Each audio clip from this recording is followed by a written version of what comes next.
Our guest on Midday Sunday today is Angelo Bellomo. He is the director of the Los Angeles County Department of Public Health's Environmental Health Department. We've been talking about air pollution and sort of other kinds of pollution coming from industrial sources like Exide. Yes. But your department covers a whole lot of other things, and for our viewers, I think one of the most intriguing ones is you do restaurant inspections. That's right. Food facilities of all types, restaurants being probably the most familiar in the minds of the public, but food manufacturers, food vehicles, street vendors, anywhere where food is prepared or manufactured and then provided to consumers. What's the relative safety? Here in Southern California, so many of us like to eat off of food trucks and off of stands. Right. Are they any more risky than a brick and mortar place? I think from the standpoint of making sure that the right controls are in place and the challenges that an operator or an owner of one of these facilities have, maybe a slightly more difficult when you're talking about something that's on the move. Because when you're working outside of a fixed facility, you don't have the redundant systems that you do in a in a restaurant, a conventional restaurant. You have multiple refrigeration units, for example. So if one of your refrigeration units goes down, you've got some backup in that you have others that you can transfer your food to. But when you're out on the road and there is a problem with your refrigeration, it tends to affect the entire vehicle itself. Food vendors. There's a place near MacArthur Park it's a woman with a little wagon sort of thing, and she makes great hot dogs. Do you see a letter grade on there from the health department? No, are you kidding? Okay, well, and then we can't really tell you too much about that one. I think what you're pointing to, though, Tony, is a reality that in addition to the thousands of lawfully permitted food facilities in LA, we have a number that are not, probably 2-3 times the number that are not. And we recognize in collaboration with a lot of external partners, including the LA Food Policy Council and the City of Los Angeles, that there is a need for us to try to help many of these businesses come into compliance with the basic sanitation and health requirements.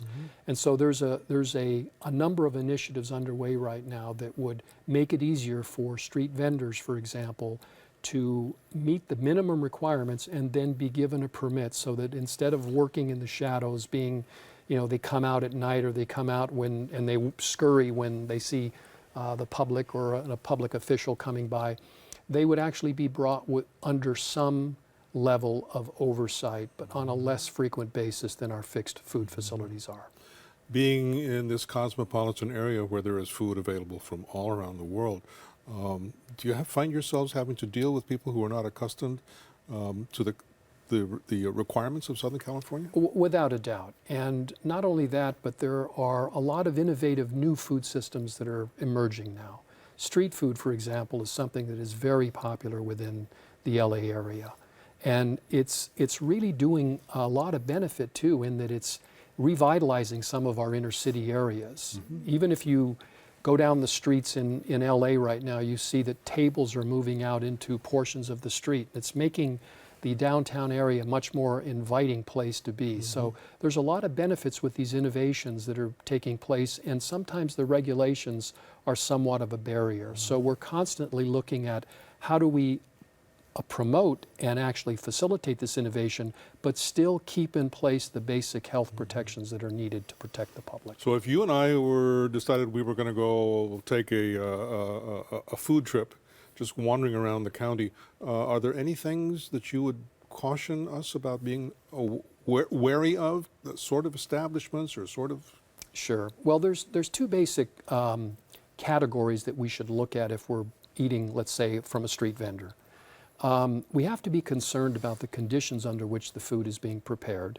And if they're a legally permitted facility, you at least have some assurance that their equipment has been reviewed and it's been considered to be equipment that is compliant and it's easier to keep clean.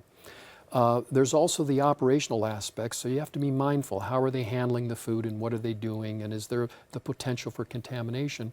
And then you also have to be concerned about where the raw materials are coming from.